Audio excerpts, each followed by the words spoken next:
All right, now can you hear me now? Can you hear me? Check, check, microphone check, 1 2 1 2. Check, check, microphone check.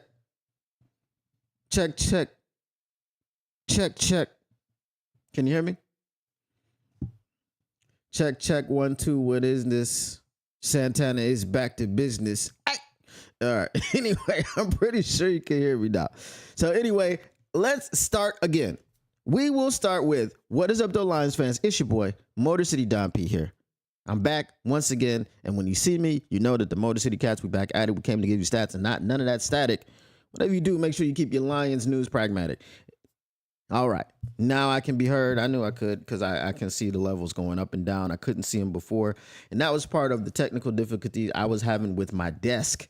Some cords had slipped down, and I don't know how they did that, but it is what it is. But anyway, as I was saying before, when I couldn't be heard, I was saying that we've got some interesting news that have confirmed something that I've been saying for a very, very long time. And that is that the salary cap is not a real thing. Okay? It's not a real thing. Let's see. We have the breakdown of the deal. I'm trying to pull up the tweet. Because I don't want to go with the whole article and all that other stuff. But I guess we Let me see. All right. Here we go. Here we go with the deal. This is the breakdown per year of what it is going to cost us for Kerby Joseph. Let me go ahead and share the stream right quick. Let me go ahead. I should have done this before. It's okay. I didn't do it, but I should have.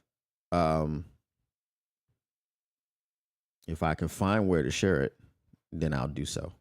All right, hold on. Let me share this right quick. If you're in the chat and you're not chatting, say what up, though. Pop in. Say what up, though. Check in. Check it in. Check it out. Tell them what it's all about. All right. That's done. Hashtag one pride.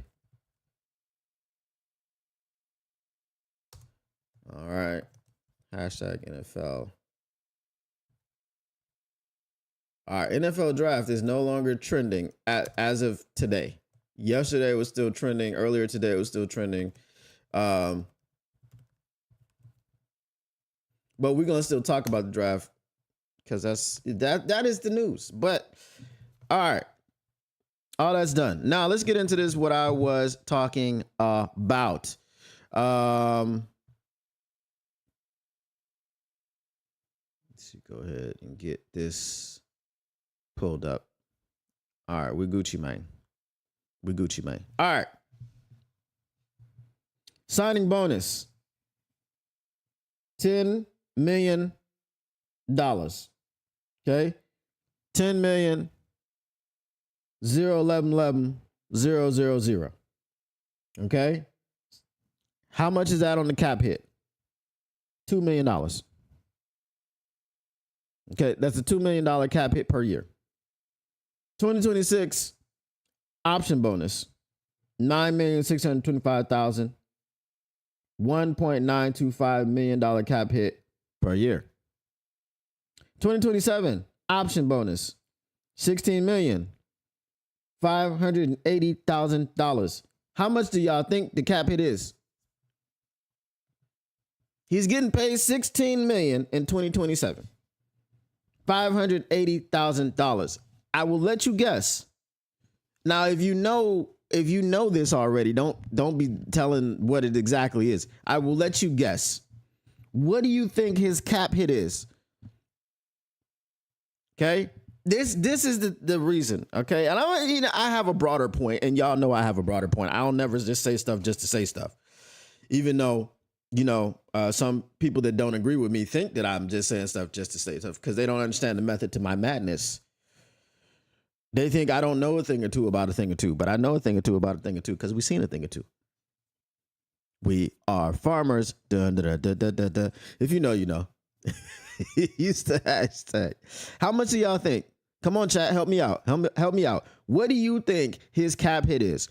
He's going to be paid in 2027 $16,580,000 even.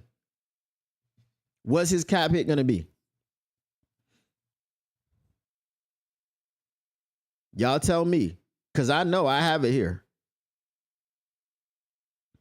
All right.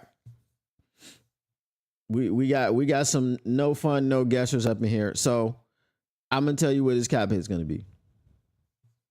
All right. His cap hit for 2027, as he is being paid $16,580,000, is $3.316 million for 2027. Let me say that again. It is an option bonus. You get this? You get this? It is not a base salary. It is an option bonus. He doesn't have a base salary. He has an option bonus. And that is going to be $3.316 million for 2027 as his cap hit. In 2028, he has another option bonus. And I'm going to get into what an option bonus is in a second. His option bonus is $19,035,000. What do you think his cap hit is? What do you think his cap hit is? I don't know, Kay. They're here, but they're not. What do you think his cap hit is? Option bonus for 2027. Option bonus is $16,580,000. His cap hit was $3.316 million. Option bonus for 2028 is $19,035,000. What do you think his cap hit is going to be? Spoiler alert, is not much more than what his cap hit was the year before. It is $3,807,000. So the option, his option bonus is almost $3 million more. His cap hit is $500,000 more. Right? His cap hit before was $3,316,000. His cap hit for 2028 is $3,807,000. All right. 2029 option bonus $23.905 million. So $23,905,000. That is his option bonus for 2029. Do you know what his cap hit is for 2029? $4,781,000. Workout bonuses $150,000 each year, up to $510,000 game day roster bonuses each year, 4 void years starting in 2030. Jacob Burnley, you can't hear me? Let me make sure I can hear myself. Hello, I can hear me. All right. Okay, you can hear me. Okay. I guess you came in. Yeah. So in the beginning, I had some technical difficulties with my mic. Okay, and it wasn't coming through. All right. So this article is from Pride of Detroit. So it says here, as you can see above, the base salary amazingly stays under $2 million each year. But that's because the Lions have basically replaced salaries with option bonuses. As I said, we often see teams restructure a contract by turning salary into a signing bonus that is spread over the length of the contract. The Lions have basically done that ahead of time. So that means that when his salary comes up, remember what I said about Jared Goff's salary. Remember what I said. I said, if you think that I think it's next year, his cap hit is going to be $69 million. If you think that they are going to allow that cap hit to be $69 million, you are crazy. That's what I said. And what they will do, and I keep referencing this, and I'm going to continue referencing this. I'm going to say it again for the people in the back. What they will do with Jared Goff's signing bonus is similar to what the Los Angeles Rams did, or not signing bonus, but similar to what the Los Angeles Rams did with Matthew Stafford. When they traded for Matthew Stafford, his cap hit was going to be $60 million. I think that had to do with taking on some of the dead money and all these things, because obviously he wasn't getting paid $60 million per year. They converted the cap hit, the full cap hit, to a signing bonus. And then guess what that did? That made his cap hit for that year $1 million. And then you go, oh, well, how could they do that? Wow, because the salary cap is not year. It's not real, not year. It's not real. This is what I've been telling y'all. So everybody that's clamoring about how we can't afford Big Z, because we couldn't afford Myles Garrett. We couldn't afford Max Crosby. Well, everybody thought we could afford Max Crosby, which was the crazy thing. Nobody said we couldn't afford Max Crosby. That was never a thing. We couldn't afford Myles Garrett. We can't afford Trey Hendrickson. We can't afford Big Z. Make it make sense how the cap hit, which is basically the base salary, is never more than $5 million. Kerby Joseph's deal is what? Let me see. What is it? 85. It's a 4-year, $85 million contract. 4 years, $85 million. What up, Domary Smith? That's Kerby Joseph's contract. 4 years, $85 million. And then when you start averaging out, you're like, dang, oh, that's like 21 million per year, yada, yada, yada. But guess what? The 21.5 million or something like that, right? Guess what, guys? 21.25 million, I think. All right, I'm done. I got that. I got it down. I got the math. I did the math. It's quick math. Guess what?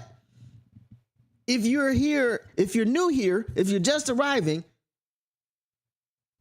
averaging out a contract in the NFL is not how you figure out how much a contract is going to cost you. If you have an average of $21.25 million per year, that doesn't mean that you are getting paid against the cap $21.25 million per year. You may get paid exactly $21.25 million per year. His highest, again, let me run that back for you. His highest cap hit is 2029 of $4.781 million. $4,781,000 is his cap hit for 2009. His cap hit never goes anywhere near $21.25 million. What up, though, Tactical Sport? So for all those people, and I hope you're here. I hope you're here. I hope you're in the chat and you're just not saying anything. For all those people who are like, oh, we can't afford this. We can't afford that. We can't afford the other thing. I'm here to tell you. I'm here to tell you right now. We don't care. We don't care. Oh, let me get that for you. Let me get that for you. You ready? I'm here to tell you right now, we don't care. Let me tell you something. We don't care. Okay.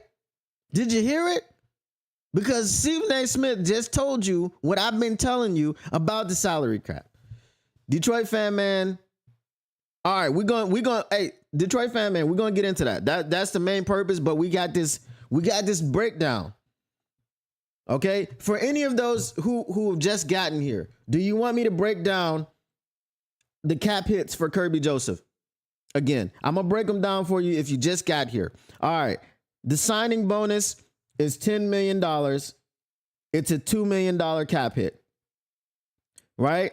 The option the 2026, he has a $1.925 million cap hit. 2027, he has a $3.3169 $316 million cap hit. In 2028, he has a $3.807 million cap hit. In 2029, he has a $4.781 million cap hit. How did they do that? How did they do that? Okay, now we'll get back into how they did that. As you can see above, and this article is from POD, shout out POD, right? As you can see above, the base salary amazingly stays under $2 million each year, and it doesn't. Well, the base salary, yes. But that's because the Lions have basically replaced salaries with option bonuses. He doesn't have a salary. He has an option bonuses. They're obviously giving him the bonuses, but his salary is not a salary. When I tell you that the salary cap is not real, please believe me, because now you've seen how a contract can be structured so that the money that you are paying does not actually count against your team. How do you pay a man $19 million and it only counts $3 million against your salary cap? How do you do that? Right? Here's how. It says, we often see teams restructure a contract by turning salary into a signing bonus that is spread over the length of the contract. The Lions have basically done that ahead of time. Remember, Matthew Stafford gets traded to the Rams. $60 million against the cap. Oh no, let's convert that to a signing bonus, $1 million against the cap. Here's your $60 million, Matthew Stafford, all at one time. You signed our contract. You signed with us, $60 million for signing. Put it in your bank account. We're going to pay $1 million. Okay. All right. Here's the next one. All of the money in red, and there was a graphic that they had up here. Okay.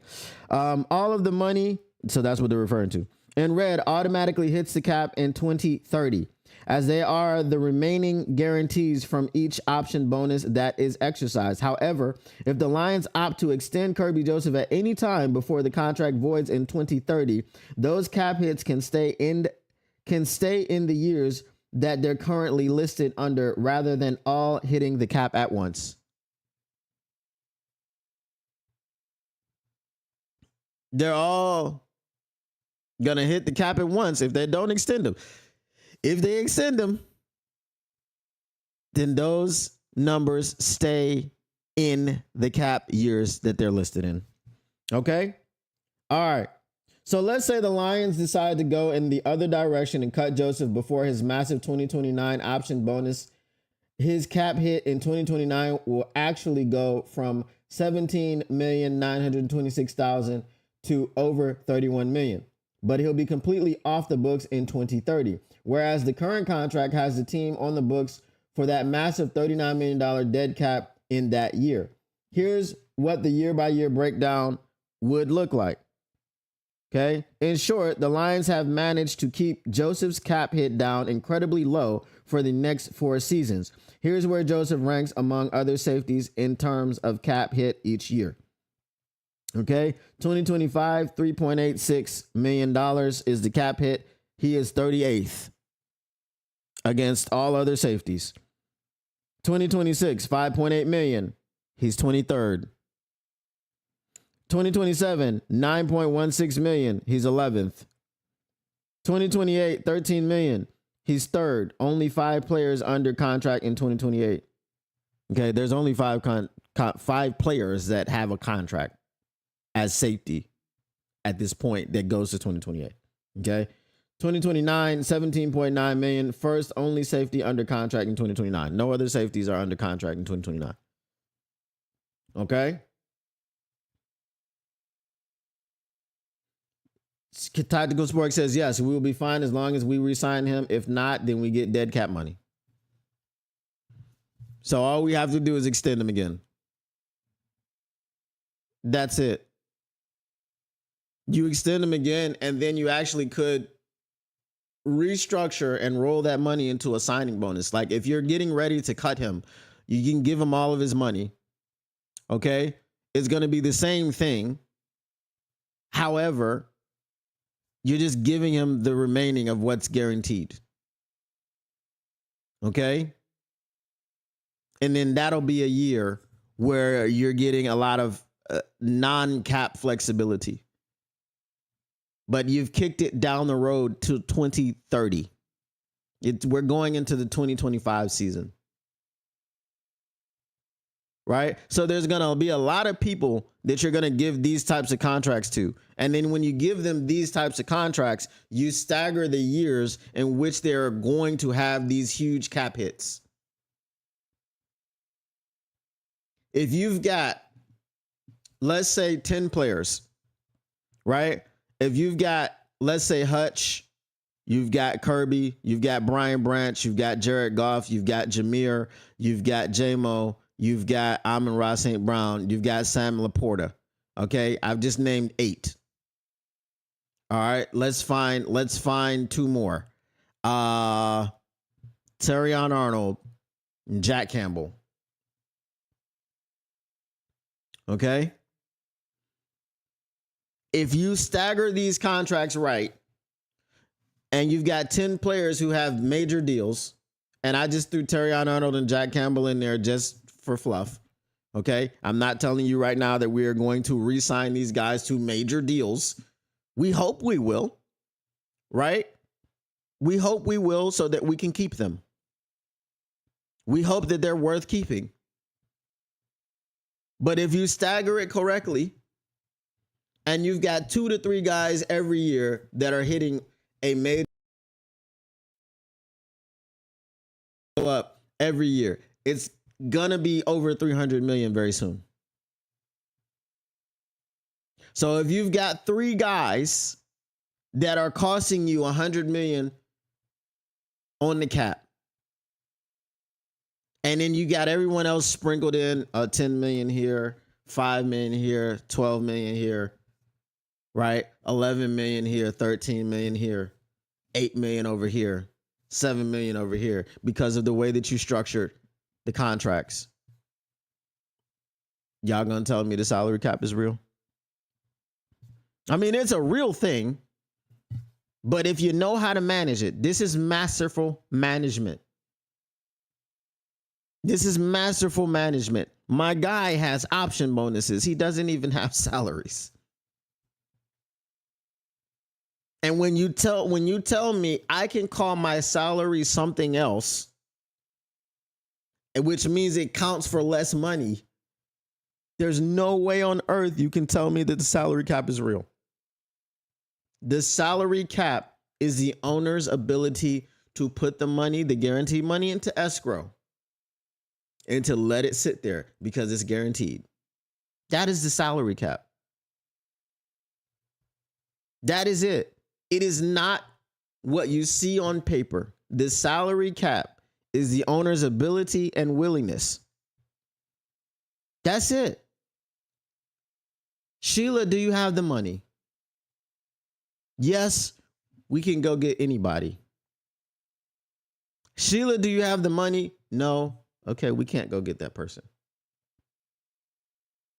That's it.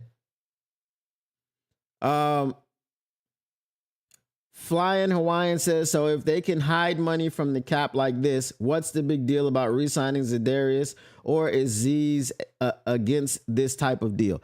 Exactly. Flying Hawaiian gets it. Flying Hawaiian gets it. And this is what I've been saying the entire time. If you are going to re-sign Big Z and you're telling me, well, Hutch is not available for new money until when? We have him under contract for 2025. We have him under contract for 2026.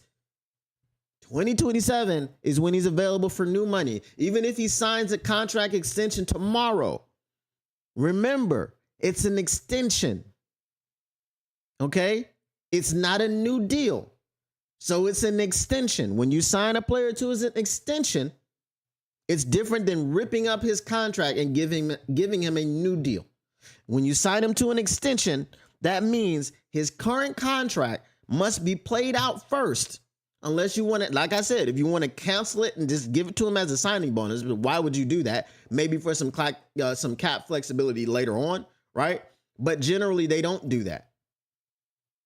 So if you sign him to a contract extension tomorrow, it doesn't matter when you sign him to a contract extension, his money will not kick in until 2027 because you've picked up his 5th-year option. So that means that his money for this year is guaranteed. His money for next year is guaranteed. New money kicks in after that. So to me, it doesn't matter. I don't care if you sign Hutch to a $50 million extension. We don't start seeing anything about that $50 million until, and I don't mean $50 million total. I mean $50 million per year. Okay. We don't start seeing anything about that $50 million per until 2027. And you know, if it's $50 million per, it ain't going to be $50 million in 2027, 2028, 2029, right? They're just going to keep kicking it down the can, kicking the can down the road. And guess what happens as they continue to kick the can down the road, right? Look at the Kirby Joseph contract. He's going to have a $39 million cap hit in 2030. What's $39 million in 6 years? What significance does $39 million have for a cap that goes up $20-30 million every year? You understand what I'm saying? You see, as Kirby says, you see what I'm saying? Right? This is the thing. So for all of you people out there freaking out, oh, we don't have the money, stop it. This proves that I'm telling you the truth. This proves that I know what I'm talking about when I tell you that the cap is not real. As long as you manage it correctly, if you can move money and hide money, it's the basic principles of money laundering. I don't know anything about money laundering. I just watched Ozark. Okay? So I'm not sitting up here telling you I'm a criminal and I'm a money launderer. No, I watch Ozark. All right. Money laundering is about hiding money and moving it to clean it. If you have illicit business operations and you put money into legal business operations, then you can tax that money. You can get tax back on it and it is clean. If you want to pay your taxes so you look like a legitimate businessman, you are going to take money from your illicit business operations and activities and you're going to put it into clean sources. Therefore, you can tax it. If you are trying to sell poison to people that kills millions of people every year, you're not going to be able to tax that. You're not going to be able to get returns for it. You're not going to be able to claim it. But if you look like you are a dry cleaning mogul, right, and you just have a bunch of dry cleaning businesses, then you can hide that money and you can tax it and it looks clean and legit. It's the same thing with the salary cap. It is the same thing. It's just the salary cap is legal. Everything about the salary cap is legal. There was no illegal, illicit activity going on beforehand. This is the point. Ozark was a great show. Yes, Tactical Spork, it was great. I'm glad it ended the way it did. My man, I forget what his name was. Damn, the brother, his balls dropped. You know what I mean? You know what I'm saying? Let me see. Tactical says, if you stagger the contracts right, you can do this indefinitely. The problem is when you don't do it correctly, i.e. the Browns or the Saints, or you cut one of them, i.e. the Broncos, when they cut Wilson. Right.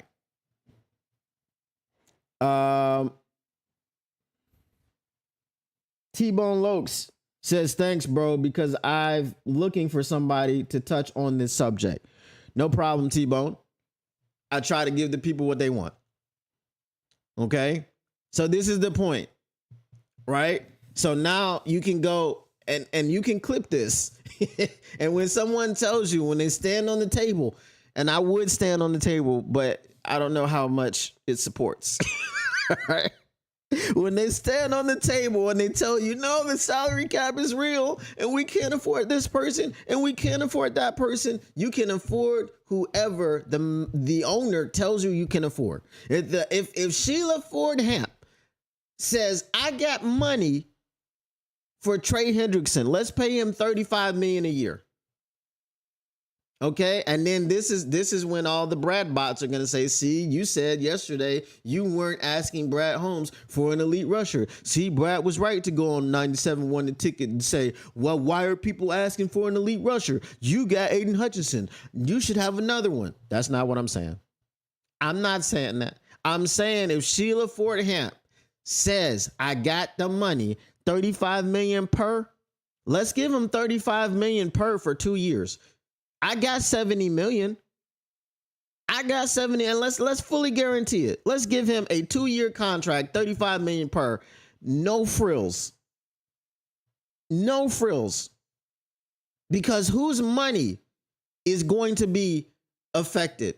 You're going to run into Jared Goff in 2026. He has a $69 million cap hit. That's the one you're going to run into. But if Sheila tells you, but I got 70 million, I'm a billionaire.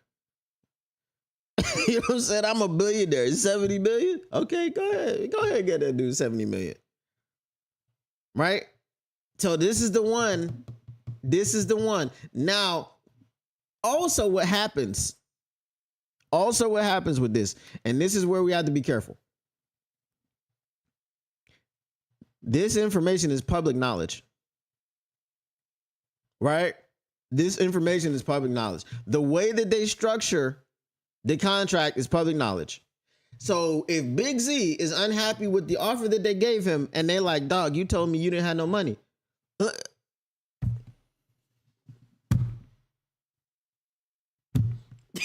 You know what I'm saying? You told me you didn't have money, Brad.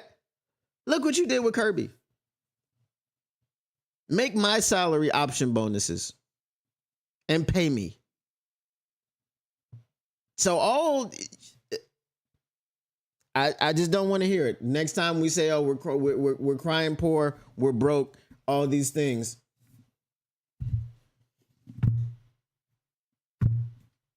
Okay, that's it. Just look at this. Look at this contract. Look at Kirby Joseph's contract.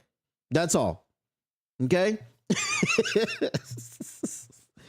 All right. Any more questions about the contract before we move on to our topic of the day, stardom, sit-em? Who is going to start? Who is going to sit? We do have a nice little article about it. So, Detroit fan man, we'll start off with your comment. It says Tyreek fills the Aleem pothole, so he's likely the most immediate impact, and as the first round pick, clearly the most obvious, but life would be kind of outstanding if this answer turns out to be Vanillatron. Oh, that's what we're calling them right now. That's what we're calling them right now. Vanillatron. I'm not buying into it. I'm not buying into any Trons on the Detroit Lions offense unless it's Megatron. And he ain't coming back. He's in the Hall of Fame and he's chilling. I'm not buying into any Trons. All right. So we'll get to this little article about this, and we will read it, and then we'll speculate on, do we agree with it? Do we disagree with it? What do we agree with? What do we not agree with? All right. So this is burning question. Which 2025 Lions draft picks will start week 1? This is from Detroit Lions on SI by Vito Chirco. So it says Detroit Lions general manager Brad Holmes has made a name for himself drafting players that have made an immediate impact, except for last year. Terrion played. Okay, and I'm a defender of Terrion. I'm a defender of his coverage abilities, and I'm a defender of his the immediacy of his impact next season, because I do believe he can fix his major issues from last season. There were 2. He didn't trust his technique, which is why he was grabbing. He didn't get his head around, which is why he wasn't getting any interceptions. I think he can fix both of those things in one offseason. Okay? But if he can't fix both of those things in one offseason, I just need him to trust his technique. Because if he trusts his technique, then he won't get the penalties that he got. And he did clean them up towards the end, the back half of the year. Right? He did clean them up. He wasn't getting called for him like he was getting called in the beginning of the year. So if he continues to just work on that, trusting the technique, because his technique is good already. That's why he was so sticky in coverage. That's why he was always in phase. You don't have bad technique and you are not getting burnt. Someone I know, I'm not going to say the name of Jeff Ohel Nokuda, because why would I mention Jeffrey Ohel Nokuda? I mean, unprompted, I just mentioned Jeffrey Ohel Nokuda. I'm not saying his name, but I know a guy whose technique was absolutely trash, and he could not stay in phase, and which is why he was always getting burnt. We called him burnt toast. We called him burnt toast. We called him barbecue chicken. There was an alert. Every time he was in man coverage with no safety help, there was an alert. Do you know what the alert was called? It was called barbecue chicken alert, right? It was like an Amber Alert for cornerbacks. Have you seen this man? Have you seen this man? He's missing. Put him on the back of a milk carton. Okay? But I mean, if you don't know that man, again, I don't want to say his name, Jeffrey Ohel Nokuda, but there's no comparison between him and Terrion Arnold. So was there an immediate impact from Terrion Arnold? You could say that. It wasn't always great, but like I said, his coverage was very good. All right. So it said from offensive tackle Penei Sewell and wide receiver Amon-Ra St. Brown in his first draft as Lions GM 2021 to cornerback Terrion Arnold a year ago, the list of players is expansive. Again, as I said, you can debate whether Terrion Arnold's impact was, I think it was mostly good. Okay. I'm not a Terrion detractor, so I think it was mostly good. If you think it was all bad and he sucked and oh my God, this, that, and the third thing, and then you start invoking the name of Jeffrey Ohel Nokuda and you think that he's something similar, maybe don't comment on cornerback play. I'm not going to say that you don't know football at all, because I'm not really going to comment on offensive line play. I'm not a heavy. I don't know about the offensive line like other people do. But if you talk to me about cornerbacks and running backs, I got you. If you talk to me about wide receivers, I got you. Right? If you talk to me about sacks versus pressures, I got you. But offensive line, you know what I'm saying? Anyway, it leads to this question. Which picks from Detroit's 2025 draft class will emerge as week 1 starters? A quick look at Holmes' 7-player draft haul leads to a couple of easy answers. First round pick and Ohio State defensive tackle Tyleik Williams, and second round selection and Georgia offensive lineman Tate Ratledge. Okay, now, again, as I said, Tate Ratledge is going to be in a competition with Christian Mahogany, Graham Glasgow to some extent. That's it. It's a 3-man competition, I think. So I don't know who's going to come out on top. You never know how quickly it's going to take for someone to adjust to the NFL game after coming out of college. We know what Christian Mahogany can do because we saw him do it in the NFL last season. We're fairly confident in Christian Mahogany. Graham Glasgow looked like a shell of himself last season. Was it a down year, or was it more so indicative of who he is at this point in his career? We shall see. Also, Graham Glasgow is going to be your backup center. So if you're saying Graham Glasgow is out as far as starting, his days of starting at guard are over, that's fine. So now it's down to Christian Mahogany and Tate Ratledge. I'm not going to say that it's... You also have Miles Frazier in there, so I'm not going to say anything about Coyote Awasika. I don't know if he's a starting caliber guard, but he does do well in spot duty. Just look back at the NFC Championship game a couple years ago where we rushed for like 150 yards in the first half and did not have Jonah Jackson, and Coyote was filling in for him. So I'm just saying. So it says both Williams and Ratledge not only are talented enough to start right away, but also will encounter advantageous situations, allowing them to get immediate snaps. For starters, Williams is set to join a Lions defensive lineman room that will be down one starter to begin the season, defensive tackle Ali McNeil. All right. Now, Roy Lopez. You know what I'm saying? Will Lopez is back there, so you know what I mean.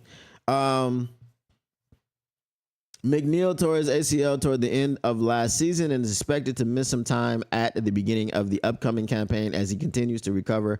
Subsequently, there is a strong chance that Williams starts alongside DJ Reader on the interior of the defensive line to kick off the 2025 season, right? So Tyleik Williams has to beat out Roy Lopez. Roy Lopez is not just going to give him the job. He's not just going to step aside and be like, oh, because you're the hot stuff rookie, you come in here, your first round pick, I'm just going to surrender the job. So there's going to be competition. And we all know about competition on the Detroit Lions. If you don't win it, you don't play. Okay, look at Malcolm Rodriguez being a 6th round rookie linebacker starting for this offense or for this defense. Okay, so we'll see what happens. All right, so have I been on it so far? Have I said anything that you disagree with? Let's look at what the chat has to say about this situation. Tactical Spork says, I refuse to call him Vanillatron. I also refuse to do so. Flying Hawaiian says, totally agree regarding TA. If he stops being so grabby, he's a superstar in the making. It's sad that I don't really remember anyone from last year's draft besides TA or Vaki. Oh, there was Ennis Rakestraw, but you don't remember him because he was not playing. There was Manu, but you don't remember him because he was not playing. And notice I didn't even throw him in the mix when I was talking about Tate Ratledge or Christian Mahogany. However, I mean, he's been making progress.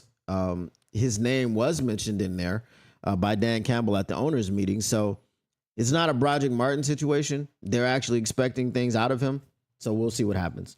Flying Hawaiian says, I think Mahogany and Glasgow start the season, but Ratledge is good enough to step in. Will be fun watching the guard competition in training camp. Facts. Detroit Fan Man says, who you think is more likely to be a post June 1 cut? Reader versus Glasgow? Neither of them. And the reason is you definitely can't cut DJ Reader. If you're talking about this post June 1st, no, I don't think either one, because you can't cut whatchamacallit. Okay, so the one that I could say is Graham Glasgow. And here's the reason why I say this. Right, I did say that Graham Glasgow is the backup center. However, the guy that they drafted out of LSU, his name is it Mason Frazier? Mason Frazier or Will Frazier? I don't remember. I told you I wasn't excited about this draft. So excited. I wasn't. Help me out. Is it Mason Frazier or Will Frazier?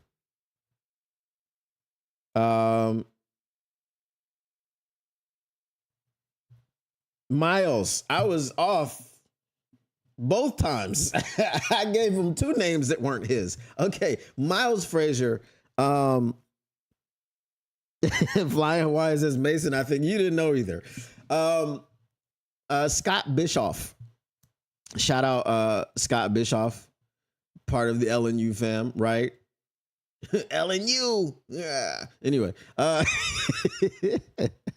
if anybody doesn't know this, I am on LNU every Monday at 7 p.m. So I do this stream on the LNU channel and on my channel simultaneously. So if you didn't know that and you saw me talking to people that were in the chat and you're like, I don't see that person, it's because they're in the LNU chat, right? Anyway, Scott Bischoff, yes, he is the brother of Eric Bischoff of WCW fame. Said that he wouldn't be surprised if Miles Frazier, who is drafted as a guard who can play all over the line, could also be the backup center. And Brad Holmes said that Hank Fraley is so good at cross training them. If you are a guard, he's going to put a ball between your legs. Pause. Okay. That was really, Brad Holmes said that. That was Brad Holmes' words. Okay. And that was a real pausable moment. Okay. That he didn't take up there at that podium. He should have paused that one. However, he said he's going to put a ball between your legs, pause, and see if you can snap it. So if Miles Frazier is a good, young, promising backup center, then that would make Graham Glasgow expendable, unless you're just looking at the fact that, okay, in a pinch, I mean, you have enough backup guards. Do you want just one backup center that you can rely on? I don't know. So, but I'm just going to say with the dearth of backup guards, with the ability, with possibly Miles Frazier's ability to play center as a backup, if you are putting the steel to my head, I'm going to pick Graham Glasgow. I know that was a long, I like to think through my answers and give you reasons why I answer things. I don't just like to say, well, I'm the smartest guy up in the room. Because my last name rhymes with cock. Anyway, wow, off the rails. Pause. That was a pausable moment. But if you I like to give you my thought process when I answer a question. So yeah, like I said, I would take Graham Glasgow. What up, though? Ain't pressed.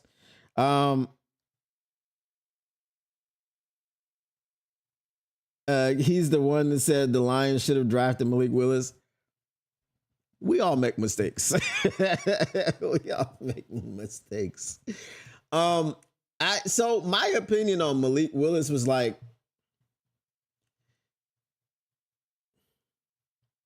he went to Liberty, right? If you looked at Lamar Jackson and you said, but he went to Louisville, but we know Louisville. We know where Louisville is. They have some fame as a college. I know it might be more so in basketball, but you know what I'm saying? It has a profile. If you go to a tiny school and you're just an athletic quarterback and it's like, why did you go to Liberty? Right? If you are a quarterback and you went to a small school, that's always going to be my question. It doesn't matter if you have an athletic profile. The only thing that you have Wyoming, which is where Josh Allen went to school, but you could see it in Josh Allen, right? He was just erratic, and you were just like, when he stops being so erratic, he's gonna be a freak, and that's what he's been able to do these last couple of years. Stop throwing stupid passes and putting the ball in harm's way. And you see, he won an MVP this year. While it wasn't deserved, he still won it.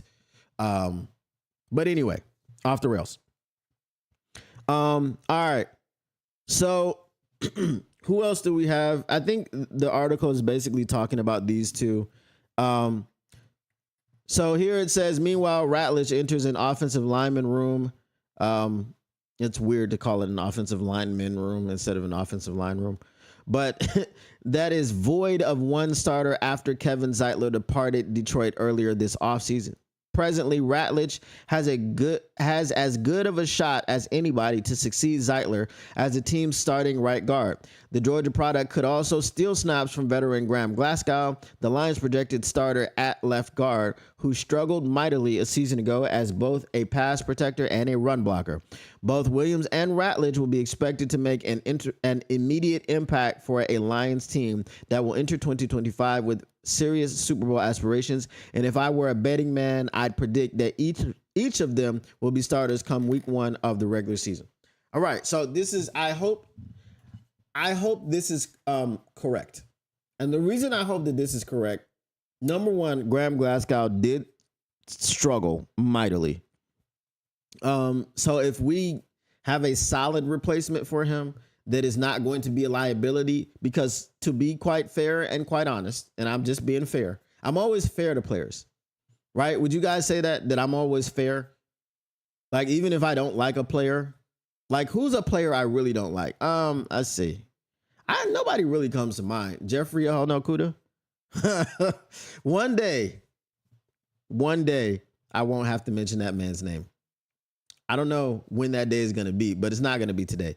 So even if that guy, who I cannot stand, has a career resurgence, I'm going to attribute it to voodoo and black magic, but at least I will acknowledge the fact that he's had a career resurgence. And for whatever reason it is, if that's what he's into, if he goes down to New Orleans and he gets a reverse hex put on himself so that he has ability to actually play football, which I think is the only way that he'll restore his career. So I'm calling it now. If he goes to the Vikings and he becomes somebody, then it was because he went to New Orleans first and he met with a witch doctor. But anyway, I'm trying to be fair and unbiased towards players. My critique of Marcus Davenport is only because of his health. It is not about his ability. And I've said many times that he is very, very capable and very, very able to play the game. Not only is he capable, but he's a damn dog, right? He's a super beast, right? But he just can't stay healthy. Flying Hawaiian says, to be fair to Glasgow, he's really a right guard who can play left guard and center, and he made the Pro Bowl the year before. Right, but sometimes the cliff comes and you fall directly off of it. And he could have fallen directly off of the cliff. It could have been a 1 year anomaly. We'll see. But if he gets beat out by the rookie, because as I said earlier, if you are given starting snaps, it's not because you were given the snaps, it was because you took them, right? So whoever is going to be the starting guard over there, he's taken the opportunity. He's taken the opportunities that he was given, and he took the bull by the horns, pause, and he did the damn thing. So he won the job. If Graham Glasgow cannot return to form and he does get beat out by Tate Ratledge or Christian Mahogany or both of them, right, and he becomes the third man on the totem pole, which will be the low man, right, then I have no problem with that, as we do have Super Bowl aspirations. If Tyleek can't start over Roy Lopez, who, let me see. Let me check this out. When was Roy Lopez drafted? I have frafted. Should be drafted. Roy Lopez was drafted by the Houston Texans in the 6th round, 195th overall of the 2021 NFL draft. So even though this dude has been in the league 3 years, or 4, it was 3, it's going on 4, right? If you can't beat out a 6th round pick and you were drafted in the 1st round, even though it was the end of the 1st round,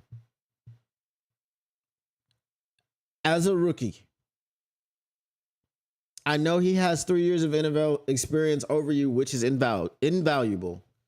But if you can't beat him out as a rookie, I don't know what that means for you as in your future career. I'm just saying. Sometimes there are circumstances of a person getting drafted in rounds lower than he should have been drafted, like Shedeur Sanders. But yeah, so I think Tyreek should hopefully start over Roy Lopez. All right. Questions, comments, concerns. Who do you guys want to see starting? We didn't look at any of the. I don't want to talk about Isaac Tesla. What up, though, John effing Lord? He said, "We want the smoke. We want the smoke. Gotta have the smoke." Ow! I don't want to talk about Isaac Tesla, bro. I really don't. I could be so wrong about this, but I really didn't like the pick at all. And here's the thing. There are some positions that you just don't care about. I don't care about wide receiver. And the reason I don't care about wide receiver is because we are so good there. And it used to be a time when we weren't. It was just a couple of years ago when we weren't good there at all. Right? Not a few years ago, right? When the first year that Amon-Ra St. Brown was here, before we discovered who he was, our receiving room was atrocious. We had players like Brashard Perryman and Tyrell Williams and other no-name people who were either no names because they never were names. They were potential that never worked out, or maybe they were just towards the end of their career, but they weren't people that could help us.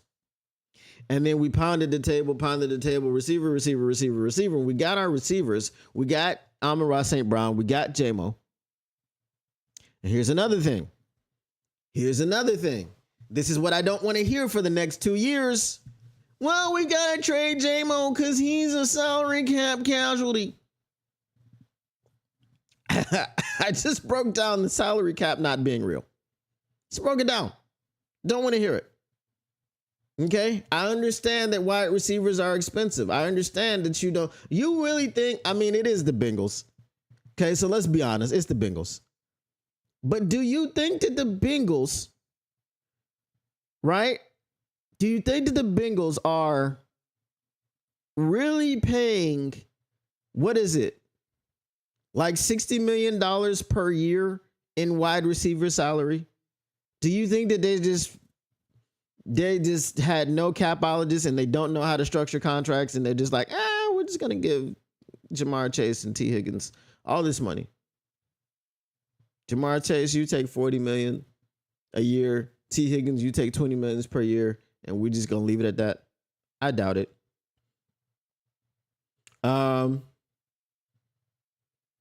Flying Hawaiian says, I don't know that we have starters and backups on the D-line.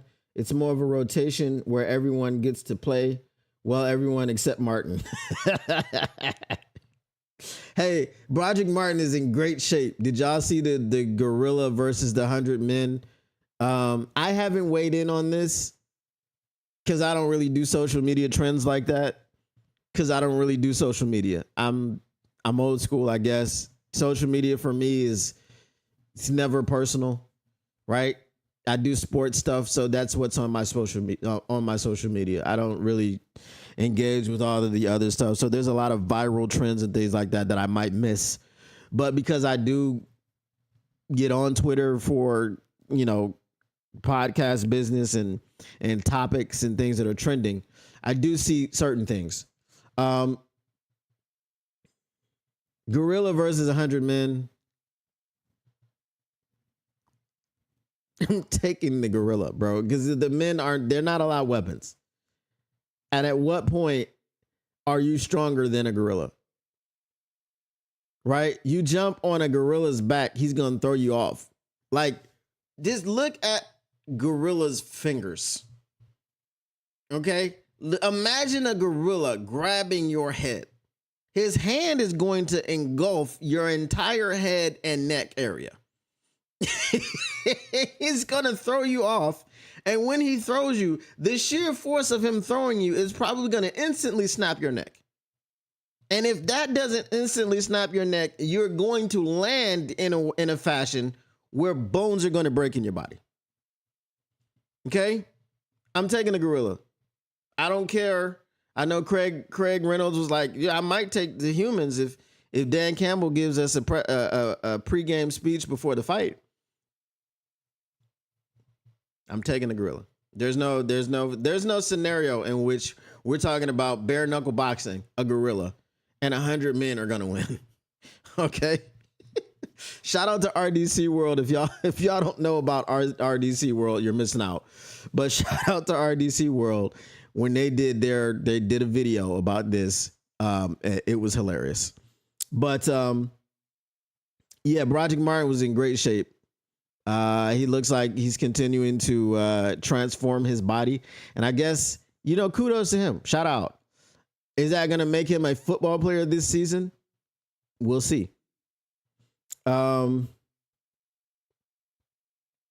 all know Tesla isn't starting. I don't even know how to pronounce his name. Is it Tesla, or Tesla? I've heard all of them. I don't know how it would be Tesla. That doesn't make sense as far as the rules of English. But Detroit Fan Man says, without weapons, give me the gorilla. Right. No weapons allowed. Just bare knuckle boxing. If the 100 men run at him one at a time, sure. Other than that, give me the smarter humans. See, here's the thing, Tactical. You're the surface area. What is the surface area? You've only got a certain amount of space to get on the gorilla. It's not like you have tools. It's not like you've got, okay, we can have a guy in a tree and he can, he's got a lasso and he throws it down and gets it on the neck of the, so if you give the humans tools, yes. But without tools, the humans are not winning. Because if you enter his space, then you can be crushed. Your bones can be broken. You can be beaten to a pulp. And it only takes one blow from a gorilla, especially if it's a silverback. We didn't even say what kind of gorilla it is. If it's a silverback, bro, come on now. We seen Planet of the Apes.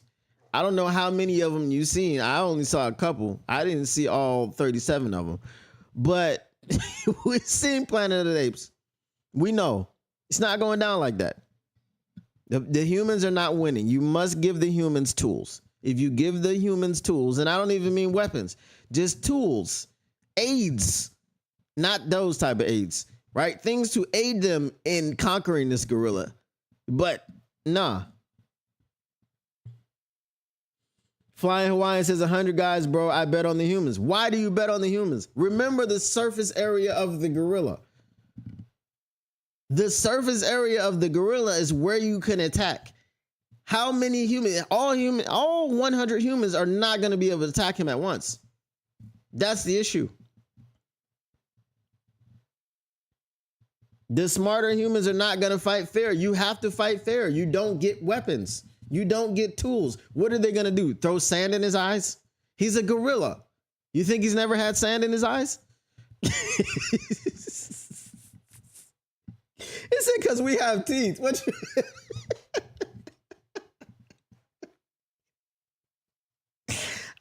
Bro, if you bit a gorilla, I don't even think he would notice. You biting a gorilla is like an annoying fly buzzing around you. Like a fly that lands on your hand and you're just like, get off me. Get off me. Right? I don't know if y'all are like me, but don't let a fly land on me. Flies are disgusting. You know what I'm saying? Like if a fly lands on my hand, it will spasm very quickly. I'll be like, so that's like, I've seen flies like land on people's feet and they just walk around on their feet and it's like they don't even know. I'm like, how do you not know there's a fly on you, bro? Like if a fly lands on any part of my body that is exposed, I immediately notice and immediately start flailing to get it off of me. Flies are disgusting. I don't want them on me. They're going for groins and sand and rocks and everything else that they can use as an advantage. So here's a question. Here's a question that I have for you. Is the gorilla's groin as sensitive as a human's groin? We think like humans, right? Because we have no protection for nuts, okay? Except for this is going to be a very plausible moment, but I'm trying, we're just talking about anatomy here. There's a very thin sac which just keeps them hanging. There is no protection at all, right? None whatsoever. Also, okay, and this is where it could really go off of the rails. But I'm gonna try to kind of I'm trying to say this in a more delicate situation.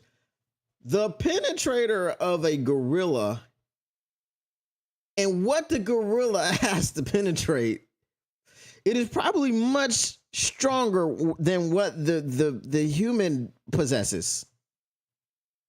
Do you get me? Because we're thinking about us and how, man, if somebody hit me in the nuts or somebody twisted my situation, I would be screaming and howling and crying and whining and begging him and to pleading and letting me go. Right? I don't know if you kick a gorilla in the nuts with your little human foot, if it's gonna do much. You know what I mean? I don't know if you're down there grabbing and twisting, if he's not just gonna grab you around the neck and snap you. You know what I'm saying? I just don't see. We have to study the vulnerability of a gorilla to try to figure out how this would go down. That's all I'm saying. Y'all can take the humans. I'm not a betting man. And I don't want to see humans try this because there's a group of very stupid people on the internet right now. They're content creators or they're aspiring content creators. And they're going to go into a jungle somewhere and try to fight a gorilla. It's not going to end well. And they're going to record it. And someone's going to get away and they're going to be able to post it to YouTube, Twitter, TikTok, Snap, Insta. And it's going to go viral. And you're going to see how the humans had zero chance. What up, those salty pork chops? He said, I dropped in and the first thing I hear is kicking a girl in the balls and it returns the favor. WTF. Yeah, I haven't weighed in on this. So we're just getting it out there because everybody's been weighing in on it and I haven't. So the way that it started is because the Lions weighed in on it and Broderick Martin was in there and he was in great shape. So that's what I mentioned. And then I was like, let's have this conversation about the gorillas and the humans. So Flying Hawaiian says, I don't know about groin sensitivity among great apes, LMAO, but if 100 dudes went running at the gorilla would run away. So we have to assume that the gorilla is standing and fighting, right? We have to assume that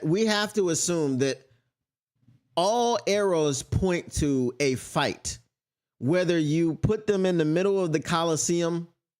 Okay, again, imagine surrounding a gorilla in the middle of the Coliseum with 100 men. Do you make the circle 50 around so that it can be double stacked? Do you make it 25 around so it can be quadruple stacked? What again? And this is the thing that y'all have not given me an answer to. The surface area of the gorilla is not that of 100 men. Therefore, 100 men cannot attack him at once. There is no room to attack. You're going to be running.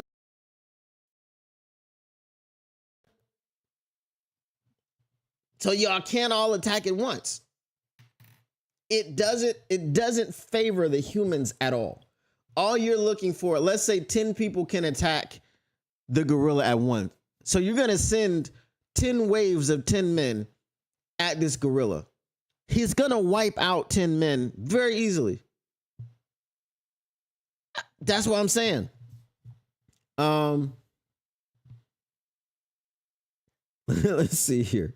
All right, Detroit Fan Man says, you would have to train these specific humans intensively for this specific task, and even still, shout out Mary Smith with the sticker, with the super sticker.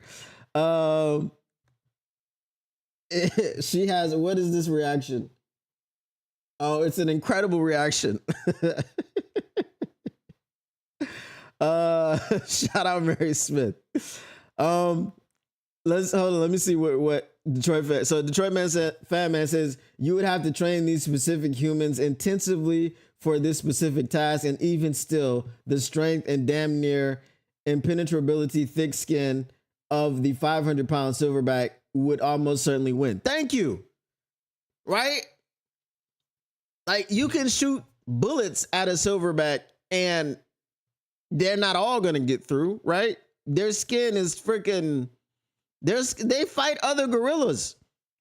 They fight other gorillas for the opportunity to mate with a female gorilla. They got thick skin, bro. Super duper thick. You're not really punching through that. Tactical Spork says we are already so far off the rails, not to mention if them humans only weigh 100 pounds each, that's over 10,000 pounds of humans. Give me the humans, but they're not all going to be able to put that weight pause on the gorilla at one time. That's the crazy part. They're not going to be able to do it. Flying Hawaii says, LOL, awesome conversation. And it will be the ones that thought about overrunning Area 51. Yes, it'll be those types of people who were all going to be shot. Okay, all of them were going to be shot.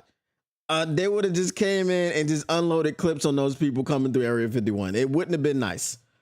Humans are great apes too. Yeah, but the great apes are greater. Okay. Detroit Fan Man says not comparatively. LOL. That ape's much greater. Yes, exactly. 100%. Flying Wine says if it's 25 around, I'll be in the fourth ring. I'd be in the back like, yeah, y'all got it. Let me see how this shapes out for the first 3 rings and see if I want to get in there. Like if they got the gorilla on the ground in the first 3 rings, I'd run up in the back and kind of stomp them out a little bit. But, you know, I'd be keeping my distance. I'd make sure I got some Timbs on, you know, so the stomping, you know, hopefully it takes hold. But no, I don't think there's any chance. Bro, 100, 200-pound men is 20,000 pounds. Gorilla will take out several guys, but it's dead meat. I don't see. You can't convince me of this, man. Look, this. All right, here's the question I want y'all to answer for me. Surface area. And this is what I keep saying. Surface area of the gorilla. What is the surface area? How many men can attack this gorilla at one time? Because let's say it's 10, right? Let's say it's 10 men that can attack a gorilla at one time. Let's say these 10 men jump on top of the gorilla. And then the next 10 jump on top of those 10 and so on and so forth. And then now you've got a pyramid of 100 men on top of a gorilla, and the gorilla is at the bottom. Once the gorilla with its brute strength explodes from out of this pyramid, you're back to square one, and he's going to grab hold of 5, 6, 7 of you beat the crap out of you with one punch. He's throwing a guy. Like I said, we're in the Coliseum, right? He's going to throw you into a cage and break your back. He's going to, like, there's going to be a lot of stuff happening. So the surface area is the reason why the gorilla has the advantage, because only so many people at once can attack him. He said, Mary Smith said, be like getting in the ring with Muhammad Ali. It'd be like getting in the ring with Mike Tyson. Okay? And here's thank you, Mary Smith. Thank you. Let's say it's 10 men that can attack at one time. Let's change the gorilla to Mike Tyson for 1 second. And let me ask y'all a question. It's 10 men that can attack Mike Tyson at one time. They surround him in a circle. Are you going to be one of those first 10 people that runs at Mike Tyson? Are you going to be in the front lines of running at Mike Tyson? That's the question. If you answer no to that question for obvious reasons, and we're not talking about the Mike Tyson that threw the fight against Jake Paul. We're talking about Mike Tyson that went to prison. Okay? We're talking about that Mike Tyson. All right? We're talking about Mike Tyson that microwave fights when you couldn't get up and go get your popcorn because you missed the fight. We're talking about that Mike Tyson. We're talking about 20-year-old, 19, 20, 21-year-old Mike Tyson. Are you running at him first? Because if your answer is no, which it will be, then you prove my point about the gorilla. And again, in neither of these cases are you allowed weapons. In neither of these cases. Who was it? I just listened to this podcast. I think it was yesterday or the day before. It was somebody, Reggie Miller. Reggie Miller had made a bet with Spike Lee. You know the infamous series when the Reggie Miller did the choking thing? Okay. He made a bet with Spike Lee. Spike Lee, I forget what Spike Lee had to do. But if they lost that series, Reggie Miller had to go visit Mike Tyson in prison. So obviously the Pacers lost the series. This was on All the Smoke. So y'all can go check it out. Right? Not now. Wait till I'm done. But go check it out so y'all can get the story. I forget what Spike Lee had to do, but they didn't lose the series. The Pacers lost the series. So Reggie Miller went to go visit Mike Tyson in prison. Mike Tyson knew he was coming. They were like, he went into the prison. He's like, I'm here to see Mike Tyson. All right, sit down, wait in the waiting room. He'll be out in 5 minutes. 5 minutes comes, he's not out, right? Comes back, he'll be out in a minute. You know, we're just getting him ready or whatever. 2 hours later, they come back in the waiting room and said, Mike will not be coming out to see you. He's been in an altercation with a prison guard and somebody got their jaw broken. Mike Tyson is a human, right? He's still got some sort of humanity. A gorilla? Come on, bro. There's no way. As we talk about this even more, there's zero opportunity for the humans to win this. Flying Hawaiian says gorilla will be unable to explode out from under thousands of pounds and will suffocate if nothing else. Do y'all know how strong gorillas are? Listen, if the gorilla himself is already 500 pounds, this is a 500-pound silverback. Do you know an ant is the strongest animal in the world? Because I think it can lift something like 1,000 times its weight. Right? Do you think a gorilla can't lift maybe 10 times its weight? Gorillas can lift cars, bro. And here's the thing. Are 10 men realistically going to jump on the back of a gorilla and force him to the ground in enough time for the other wave of 10 men to come? Pause. Okay. This is the question. Are 10 million going, are 10, I keep saying 10 million, are 10 men going to be able to get the gorilla on the ground in enough time for backup to arrive? Because I don't believe this first wave of 10 is actually getting him on the ground. He's getting, like, you jump on his back, he's reaching back and grabbing heads and everything and just throwing you off of him. I don't think it's possible. It's not possible. It's not possible, man. Detroit Fan Man says forming a true swarm requires discipline, think military drills, clear leadership, and practice. Absent that, the crowd effect turns into confusion at the critical moment. This is what I'm saying. Tactical Sports says, I think it's more than 10 men that can attack the gorilla at a time. I would think more like 15 to 20, and think them 15 to 20 can figure out a way to restrain the gorilla.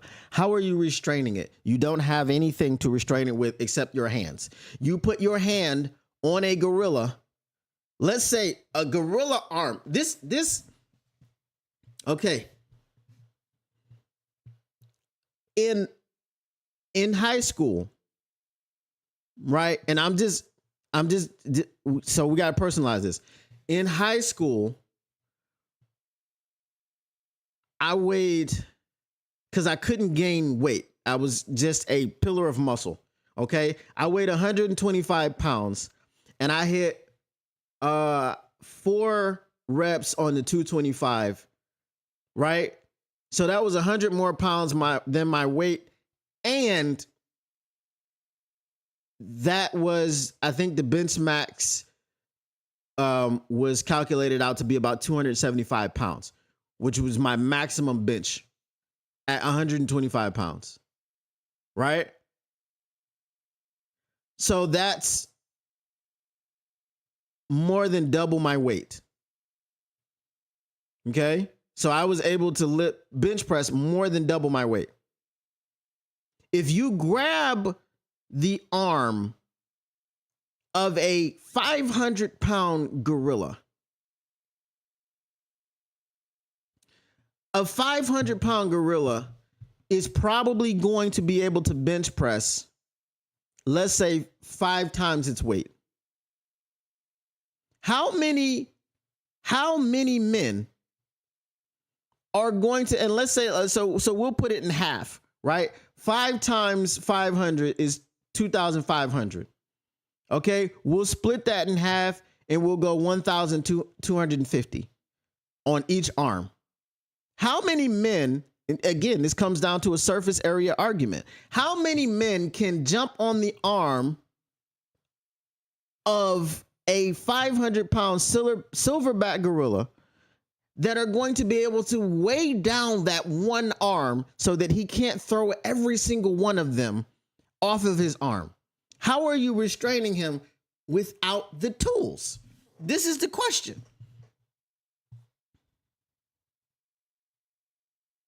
No, cars don't weigh 5,000 pounds. Cars weigh what? 2,000?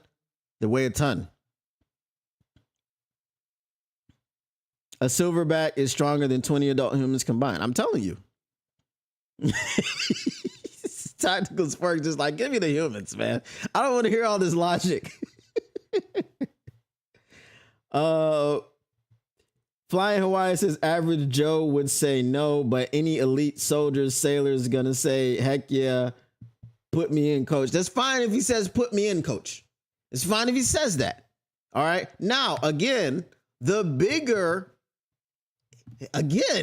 is, look, I'm telling you, I got the perfect argument. We're going back to surface area. The bigger the human being, the less surface area that they are going to have. Let's say we're trying to grab an arm and restrain him. So let's say you got Penei Sewell and you got Aaron Donald. How much more room is on his arm? So if you're trying to get 15 people on one arm, Or let's say, yeah, if you're trying to get 10 people on one arm, those 10 people have to be really the size of like Jake Bates. We like Jake Bates, so we're not going to say they got to be the size of Jake Moody.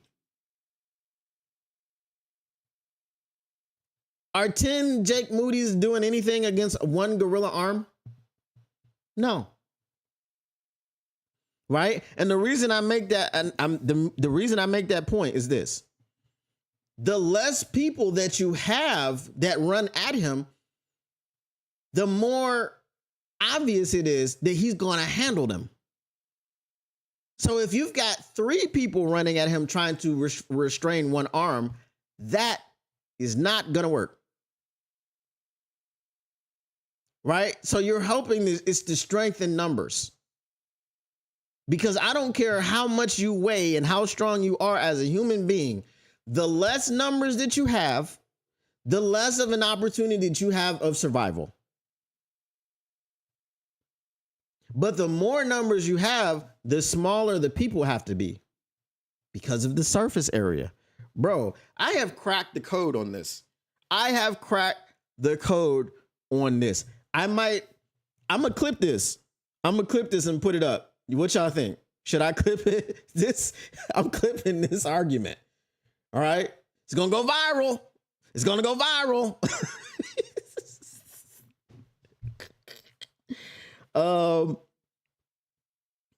Tactical Spark says humans found a way to kill woolly mammoths. Give me the humans. They had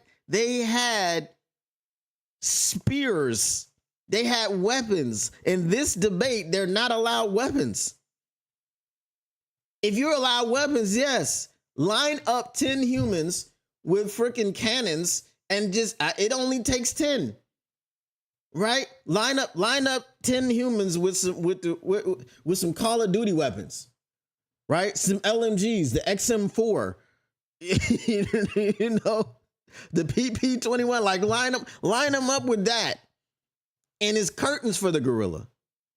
But these are bare hand, bare fist, bare knuckle boxing. This ain't happening. This is not happening.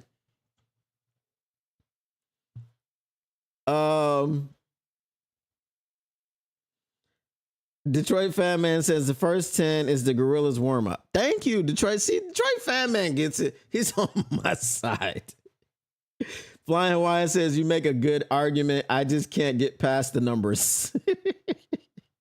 Using your argument, you're saying you could take 100 dwarves. Surface area, yes, but I mean, so I would have to get back in the gym.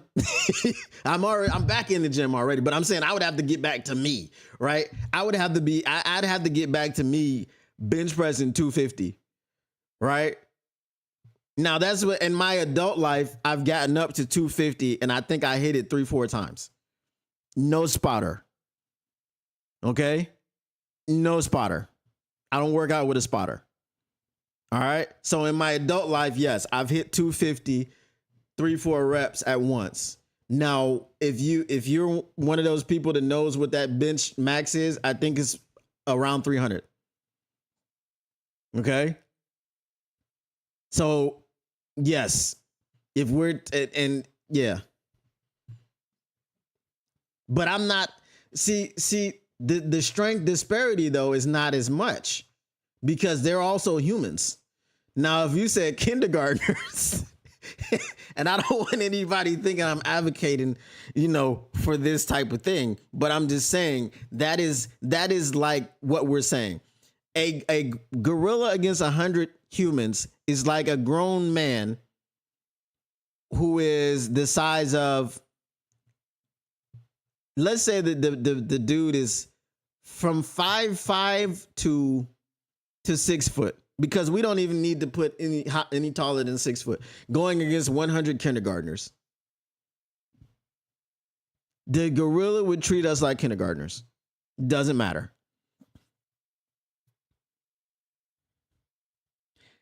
Google thinks that the gorilla can bench press 1,100 pounds. Give me 4 Sues to hold him down. The rest will kill him. How much does Sue weigh? And that's the thing, the agility and did you know how fast gorillas are?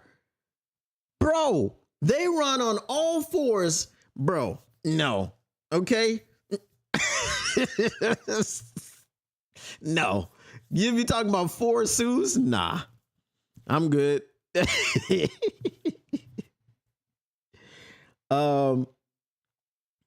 I'm sure the rest of the humans can curb stomp the gorilla to death. And then you also have the primal rage.